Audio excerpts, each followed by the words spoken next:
We hear about wildly expensive things all the time, right? Multi-million-dollar mansions, priceless artwork, rare diamonds.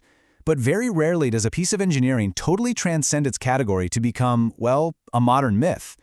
Let's dive right into this explainer and uncover the unbelievable story behind a single vehicle that completely shocked the world at a private auction in Stuttgart.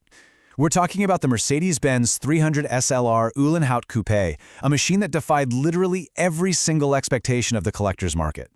Picture this, a dead silent room at the Mercedes-Benz Museum on May 5, 2022. No roaring crowds, no public live streams, just a carefully curated room filled with the absolute wealthiest collectors on Earth. You can just imagine the tension in the air. And right in the middle of it all, sitting under the lights, is a silver machine from 1955. When the hammer finally fell, it wasn't just a new record. It was an earthquake. The final bid was a staggering 135 million euros. To put that in perspective, that's roughly $143 million for a single automobile. So, why? I mean, seriously, why would someone pay more than the price of a private island or a luxury hotel or a world-class masterpiece painting just for a car? At the end of the day, cars are just metal, rubber, glass, and leather, right? Well, to understand this monumental number, we have to look past the materials. We have to understand the history, the legacy, and the ghosts that ride along in the passenger seat of this very specific vehicle. To really wrap our heads around the sheer scale of this record, let's look at what it beat. For years, the Ferrari 250 GTO was considered the absolute holy grail of collector cars. Back in 2018, one sold for $48.4 million, which, at the time, was an astonishing, mind-blowing price. The Uhlenhaut Coupé didn't just inch past that record, it completely obliterated it. It nearly tripled that previous holy grail number. To comprehend a leap like that, we really have to travel back in time. The golden age, danger, speed, and innovation. To make sense of all this, we're heading back to the 1950s, a golden age of motorsport, where drivers were basically warriors on wheels. This era was entirely defined by extreme danger, breathtaking speed, and relentless innovation. Let's trace how this builds.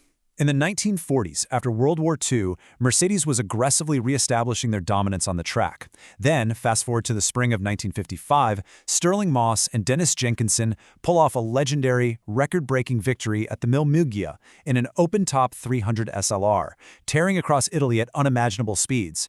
Riding high on that high-octane win, Mercedes comes up with an even more extreme idea that summer. Take that exact winning tech and build a closed-roof coupe version for endurance racing. But that summer would ultimately end in unimaginable tragedy. The mastermind behind this evolution was Rudolf Uhlenhaut. Now, he wasn't your typical engineer who just sat at the desk crunching numbers. Not at all. He was a hands-on genius who understood machines through sound, vibration, and pure danger.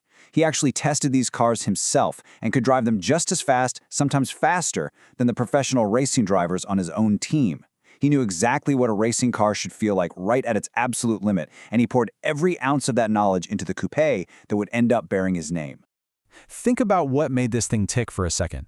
We're talking about a 3.0-liter straight-eight engine pushing out around 300 horsepower, capable of hitting nearly 290 kilometers per hour. Put that into the context of the mid-1950s.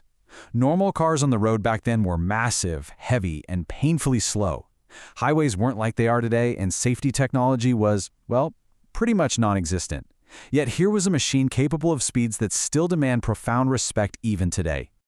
With its dramatic gull-wing doors, that aggressive side-exit exhaust, the long hood, and that futuristic, smooth silver body, Mercedes built a machine destined for absolute domination.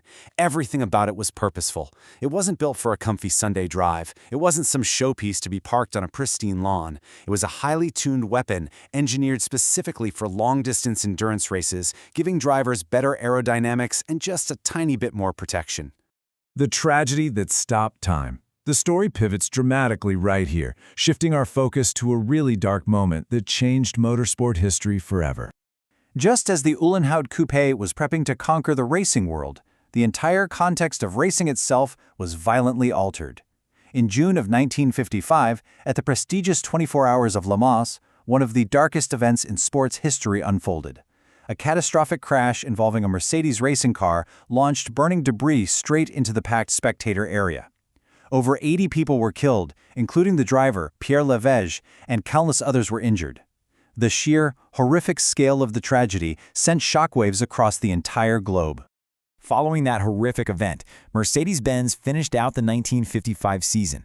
But then they made a truly monumental decision.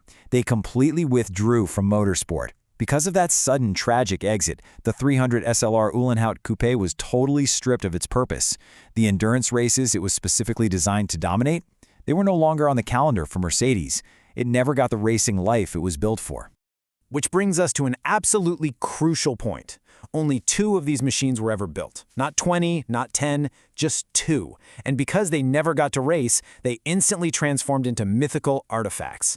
They didn't represent a string of hard-fought championship trophies. Instead, they represented a lost future.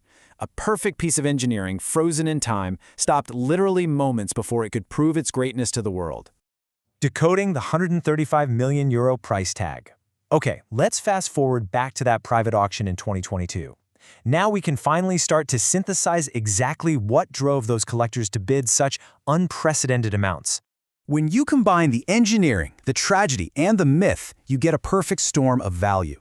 It basically boils down to 5 pillars. First, absolute rarity. Again, only 2 exist on the entire planet. Second, pristine ownership. Both were kept meticulously by Mercedes-Benz itself. Third, the engineering, the most dominant motorsport tech of its day. Fourth, the timeless, futuristic design. And fifth, maybe the most important, the story. The ambition, the heartbreaking tragedy, and the unfinished destiny make this car completely unmatched. Here's the real kicker, though. Unlike a rare Bugatti or a vintage Aston Martin that might pop up on the collector market every now and then, this car was completely unattainable. For decades, it was locked securely inside Mercedes history. It was famously driven only by Rudolf Uhlenhaut himself for testing and travel. Sure, you could go look at it in a museum, but buying it, that was considered impossible. When those collectors were bidding, they were bidding on something the world was never supposed to be able to own. A priceless legacy. Beyond the metal and the history and the staggering millions, the sale of this artifact serves a purpose that actually connects the past to our modern world in a pretty beautiful way. Those €135 million didn't just disappear into some corporate vault. Mercedes-Benz announced that the proceeds from the sale are actively funding a global educational initiative. It's providing scholarships and supporting sustainability programs all over the world. It's a profound, kind of strange balance, right? A relic representing the absolute peak of past engineering is now out there funding the minds that are going to engineer our future. Ultimately, this machine is the physical embodiment of a moment frozen in time. As the source material so perfectly puts it, it is a silver ghost from the 1950s, born for extreme speed, abruptly stopped by immense tragedy, and fiercely protected in a museum for decades, only to finally emerge and rewrite the history books one last time. So, I'll leave you with this thought to wrap up our explainer today. When you look at that €135 million price tag, what are we really valuing? Is it the raw 300 horsepower engineering that makes something truly invaluable? Or is it the mystery of the potential it never got to fulfill? Sometimes the most powerful stories are the ones that were interrupted. Thanks for joining me on this deep dive, and remember to keep questioning the fascinating stories hiding behind the numbers.